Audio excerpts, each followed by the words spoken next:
लगातार बढ़ रहे डीजल पेट्रोल के रेट के बीच कांग्रेस का प्रदर्शन भी जारी है। राहुल गांधी जी ने खुद दिल्ली से इसकी शुरुआत करी थी और समूचे देश में आंदोलन लगातार जारी है। कांग्रेस का लगातार एक हफ्ते का कार्यक्रम था। आज हमारे साथ मौजूद हैं कांग्रेस के राष्ट्रीय प्रवक्ता डॉक्टर गौरव वल्लभ। सर, क्या कार्यक्रम है आने वाले दिनों में लखनऊ के लिए भी आप बता रहे हैं?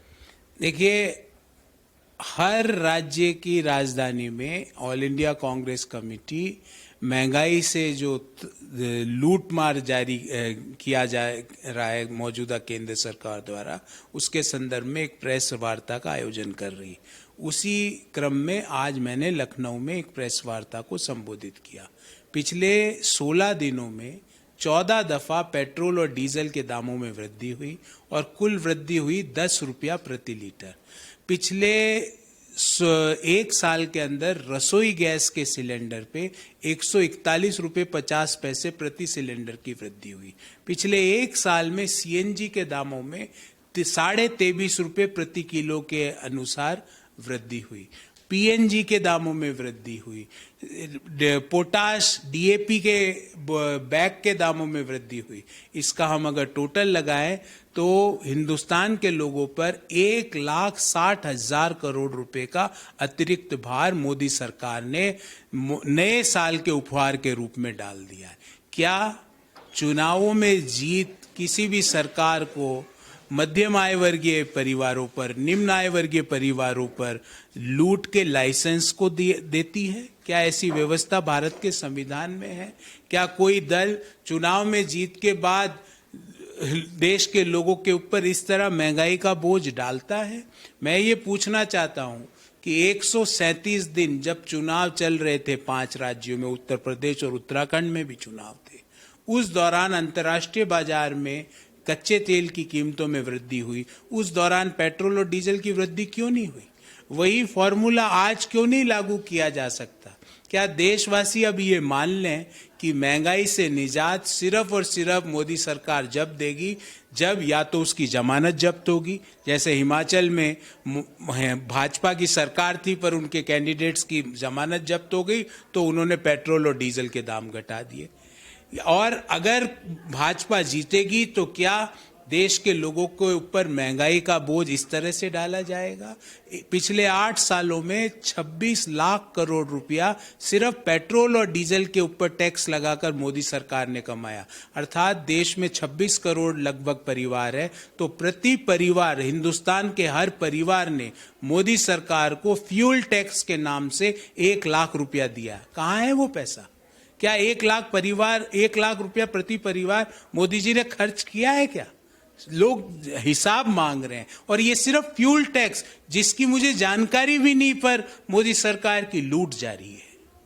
सर, महंगाई की आप बात कर रहे हैं, लेकिन महंगाई मुद्दा चुनाव के समय में भी था, आप लोगों ने उठाया इसको भी। उसके बावजूद भाजपा ने जिस तरीके से 5 राज्यों में 4 में जीत दर्ज करी, क्या लगता है महंगाई को मुद्दा नहीं बना पा रहे हैं, या क्या वजह रहती है चुनाव में इसको हम लोगों को आप पहुंचा नहीं पा रहे हैं सही में महंगाई की बात को? देखिए, महंगाई मुद्दा था, महंगाई मुद्दा है, और हम इस मुद्दे को और जोरों शोरों से लेकर आगे चलेंगे। चुनाव की हार जीत के ऊपर बड़ी हमारी कमेटी, क्योंकि मैं ये कहूँगा कि जो हमारी अपेक्षा थी उसके अनुसार रिजल्ट नतीजे नहीं आए, तो हर राज्य में एक कमेटी का निर्धारण किया गया। वो उस कमेटी सारे इश्यूज पर बैठ के समझ रही है, पर ये चुनाव की हार जीत से महंगाई का मुद्दा का कोई लेना देना नहीं है। महंगाई मुद्दा है। क्या हर वो कॉलेज जाने वाला छात्र जो आज 10 रुपये प्रति लीटर पेट्रोल के ज़्यादा दे रहा है, क्या उसके लिए महंगाई मुद्दा नहीं है? क्या वो हर गृहिणी जो 141 रुपये प्रति सिलेंडर के आज ज़्यादा दे रही है, क्या उसके लिए महंगाई मुद्दा नहीं है? क्या हर वो नौकरी पेशा व्यक्ति जो अपने खुद के पीएफ पर टैक्स देना जो लगा दिया मोदी सरकार ने, क्या उसके लिए महंगाई मुद्दा नहीं है?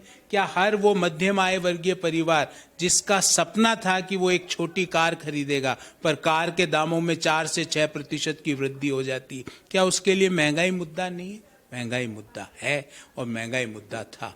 चुनावी हार जीत से इसको ना जोड़ा जाए। हम तो ये पूछना चाहते हैं, क्या भारत के संविधान में क्या ऐसी व्यवस्था की गई है कि जो चुनाव पार्टी जीतेगी वो देश के मध्यम आय वर्गीय और निम्न आय वर्गीय परिवारों की जेब पर डाका डालेगी? क्या ये व्यवस्था की गई है क्या? हम तो ये पूछना चाह रहे हैं। सर, डीजल पेट्रोल के रेट की बात कर रहे थे तो देश में सबसे ज्यादा जो रेट हैं वो राजस्थान के हैं, श्रीगंगानगर के। वहां पे राज्य सरकार आपकी है, क्या आप लोग कर रहे हैं लोगों को राहत देने के? राज्य सरकार अपने तौर पे क्या पहल कर रही है उस पर? देखिए, जो आपने शहर का नाम दिया उसमें रेट ज़्यादा इसलिए है क्योंकि ट्रांसपोर्टेशन कॉस्ट वहाँ पे डीजल और पेट्रोल पहुँचाने की ज़्यादा है। जयपुर और गंगानगर के बीच में भी पेट्रोल और डीजल के दामों में अंतर है। रही बात राज्य सरकार और केंद्र सरकार की, मैं आपसे सिंपल क्वेश्चन पूछता हूँ। 3 रुपये 56 प्रति लीटर डीजल पर एक्साइज ड्यूटी लगती थी 2014 में, जो आज बढ़ के 22 रुपये प्रति लीटर क्यों हो गई? क्या किसी राज्य सरकार ने 3 को 22 किया? 500% की वृद्धि की किसी भी राज्य सरकार ने? 9 रुपये 56 प्रति लीटर पेट्रोल पर एक्साइज ड्यूटी लगती थी, जो आज 22 रुपये पेट्रोल पर 27 रुपये प्रति लीटर है। क्या किसी भी राज्य सरकार ने 200% की वृद्धि पेट्रोल के ऊपर स्टेट वैट में की? मैं तो कह रहा हूं केंद्र सरकार को कि अगर आप सेंट्रल एक्साइज ड्यूटी को घटा देंगे तो ऑटोमेटिकली बिना किसी सोच के, बिना किसी प्रॉब्लम के राज्यों की वैट भी घट जाएगी, क्योंकि राज्यों की वैट जो केंद्र सरकार की एक्साइज ड्यूटी लगती है उसके ऊपर लगती है। तो आप यहां से घटा दीजिए ना।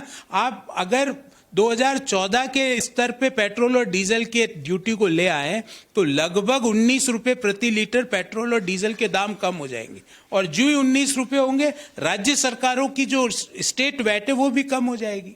तो इसको इस तरह से देखना कि उस राज्य में ऐसा क्यों, मैं बोल रहा हूं अंडमान निकोबार में तो 80 रुपए प्रति लीटर ही भी मिल रहा है, तो क्या मैं वहां जाके तेल भरवा के आऊं? वहां पे भोपाल में 116 रुपए मिल रहा है। तो ये सारे कंपैरिजन है, इनकी कोई बुनियाद नहीं है कि बॉम्बे में ये भाव है और चेन्नई में ये भाव है और बेंगलोर में ये भाव है और भोपाल में ये भाव है और लखनऊ में ये भाव है। तो आप इस सेंट्रल एक्साइज ड्यूटी को घटाइए, राज्य सरकारों की वैट अपने आप घट जाएगी। ये थे डॉक्टर गौरव वल्लभ, जो कि सीधे तौर पे केंद्र सरकार की नीतियों के जिम्मेदार ठहरा रहे हैं। जिस तरीके से महंगाई, खासकर डीजल पेट्रोल को लेकर जिस तरीके से लगातार वृद्धि हो रही है, उसमें मोदी सरकार को कटघरे में खड़ा कर रहे हैं। कैमरा पर्सन सलीम के साथ अमित पाठक, MH1 न्यूज, लखनऊ।